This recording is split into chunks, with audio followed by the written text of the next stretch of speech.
جس نے بھی علی ولی اللہ نہیں پڑھا ہے اس کو جنت نہیں ملے گی۔ تو سب سے پہلے تو اس نے پوری امت مسلمہ کو کافر و جہنمی قرار دیا، اور اس کے بعد یہیں تک نہیں رکتا کہ اس نے مجھے، آپ کو یا اور دوسرے مسلمانوں کو کافر قرار دیا، بلکہ اس نے کہا ہے کہ غدیر کے بعد جو واقعہ غدیر میں ہوا اس کے بعد جس نے بھی علی ولی اللہ نہیں پڑھا ہے اس کو جنت نہیں ملے گی۔ اب غور کیجئے گا، غدیر خم کے بعد تمام صحابہ کرام رضوان اللہ تعالیٰ علیہم اجمعین ایک لمبے عرصے تک حیات رہے، اس کے بعد تابعین، اس کے بعد تبع تابعین۔ کوئی حدیث، کوئی تاریخ آپ ثابت نہیں کر سکتے کہ امام ابو حنیفہ رحمۃ اللہ علیہ نے علی ولی اللہ پڑھا ہو، امام مالک رحمۃ اللہ علیہ نے علی ولی اللہ پڑھا ہو، امام شافعی رحمۃ اللہ علیہ نے علی ولی اللہ پڑھا ہو، امام احمد بن حنبل رحمۃ اللہ علیہ نے علی ولی اللہ پڑھا ہو۔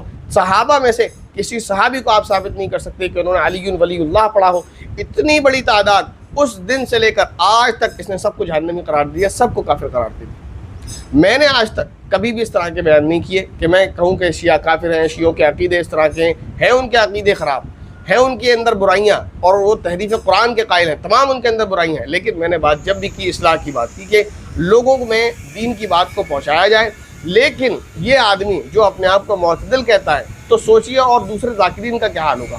اس آدمی نے تمام امت مسلمہ کو ذرا سے ایک جملے سے جہنمی قرار دے دیا۔ اب آپ فیصلہ کر لیں، کیا ان کو ہم بھائی کہیں؟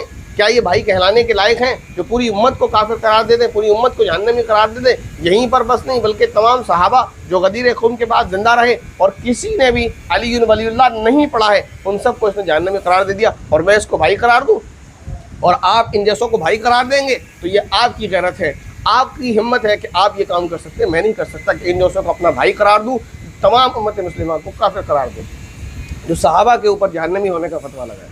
اب آگے چلتے ہیں، تو کیا میں ان کو کافر سمجھتا ہوں؟ اگر بھائی نہیں سمجھتا، کیونکہ بھائی سمجھنے لائق تو یہ ہے نہیں، تو کیا میں ان کو کافر سمجھتا ہوں؟ دیکھیے، یہ کوئی نئی بات نہیں ہے کہ میں کیا سمجھتا ہوں، یہ ایک پرانی بات ہے جو تمام علماء سمجھتے ہیں، اور انہی میں سے جو بڑے عالم ہیں انہی میں سے ایک عالم کا میں آپ کو فتویٰ سناؤں گا کہ کیا ہم سمجھتے ہیں اور کیا ان کو سمجھنا چاہیے۔ یہی معتدل راہ ہے، یہی صحیح راستہ ہے۔ اب میں آپ کو وہ فتویٰ دکھاؤں گا اور وہ پڑھ کر بھی سناؤں گا۔ آپ اسکرین پر دیکھیں، یہ فتویٰ ہے فتاوی عثمانی کا، جس کو حضرت مولانا مفتی محمد تقی عثمانی صاحب نے لکھا ہے۔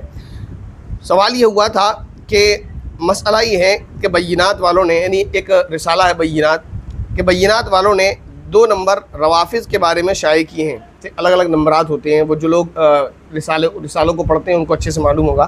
کہتے ٹائٹل پر لکھا ہے کہ علماء کا متفقہ فیصلہ یعنی شیعہ کافر ہیں۔ اس میں ہند و پاک یعنی ہندوستان پاکستان کے بڑے بڑے علماء کے دستخط موجود ہیں۔ آپ کے دستخط نظر سے نہیں گزرے، اور ہمارے ایک دوست کا کہنا ہے کہ مولانا محمد رفیع عثمانی صاحب شیعہ روافض کی تکفیر کے بارے میں تردد کرتے تھے، یعنی ان کو اس بارے میں تردد ہے، یعنی وہ ان کو کافر قرار نہیں دیتے تھے۔ برائے مہربانی آپ اپنی رائے کا اظہار فرمائیں، کیا واقعی ایسا ہے کہ آپ شیعوں کو کافر نہیں سمجھتے؟ یہ سوال حضرت مولانا مفتی محمد تقی عثمانی صاحب سے پوچھا گیا۔ انہوں نے جواب کیا لکھا ہے، جواب دیکھیے۔ فرماتے ہیں جو شیعہ کفریہ عقائد رکھتے ہوں، مثلا قرآن کریم میں تحریف کے قائل ہوں، یا یہ عقیدہ رکھتے ہوں کہ حضرت جبرائیل علیہ السلام سے وحی لانے میں غلطی ہوئی، یا حضرت عائشہ رضی اللہ تعالیٰ عنہا پر تہمت لگاتے ہوں، ان کے کفر میں کوئی شبہ نہیں ہے، وہ کافر ہیں۔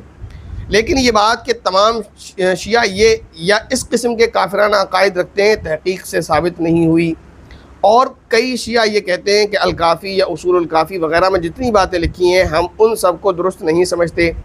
آگے بھی اس میں باتیں لکھی ہیں، خلاصہ یہ ہے، اس کا میں بیان کر دوں کہ خلاصہ یہ ہے کہ جو بھی شیعہ کفریہ عقائد رکھتا ہو، کفر بکتا ہو، اس کو ہم کافر سمجھتے ہیں، اور جو شیعہ کفریہ عقائد نہیں رکھتا، یعنی وہ صحابہ پر لعن طعن نہیں کرتا، صحابہ کو گالیاں نہیں دیتا، حضرت عائشہ رضی اللہ تعالیٰ عنہ پر تہمت نہیں لگاتا، نبی پاک صلی اللہ علیہ وسلم کے بارے میں وحی حضرت جبرائیل کے وحی لانے کے تعلق سے اس کا عقیدہ غلط نہیں ہے، اسی طرح حضرت علی رضی اللہ تعالیٰ عنہ کو وہ نبی سے یا خدا کے برابر نہیں قرار دیتا، تو اس کے اس طرح کے کفری عقائد اگر نہیں ہے تو ہم اس کو مسلمان سمجھتے ہیں، اور اگر وہ شر پسند نہیں ہے تو وہ ہمارا بھائی ہے۔ لیکن جو شخص اس جیسی باتیں کرے گا وہ ہمارا بھائی تو ہو نہیں سکتا، اور جو بھی اس طرح کے کفری عقائد رکھے گا جو بیان ہوئے ہیں وہ انسان کافر ہی ہے، چاہے وہ اپنے آپ کو شیعہ کیا سنی ہی کیوں نہ کہتا رہے، چاہے وہ اپنے آپ کو بریلوی یا دیوبندی ہی کیوں نہ کہتا رہے، اہل حدیث ہی کیوں نہ کہتا رہے۔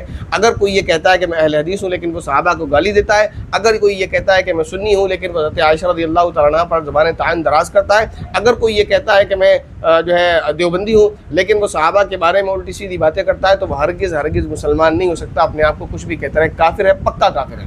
تو یہ دیکھیں آپ ان جیسوں کو سن رہے ہیں اور ان کو سمجھ رہے ہیں کہ یہ معتدل ہیں، یہ اس طرح دھیرے دھیرے زہر پلا رہے ہیں اور آپ کی نسلوں کو بھی اس طرح برباد کر رہے ہیں۔ آپ سے درخواست ہے کہ ان لوگوں سے بچیں، ان لوگوں کو نہ سنیں، آپ پڑھیں خود سے دین کو، قرآن کو، احادیث کو، علماء کی رہنمائی میں ترجمے آپ موجود ہیں آپ کے سامنے، اس میں پڑھیں، ان لوگوں سے دور رہیں۔ اللہ تبارک و تعالیٰ سے دعا ہے کہ اللہ تبارک و تعالیٰ ہماری ان جیسے لوگوں سے حفاظت فرمائے۔ آمین۔ السلام علیکم ورحمۃ اللہ وبرکاتہ۔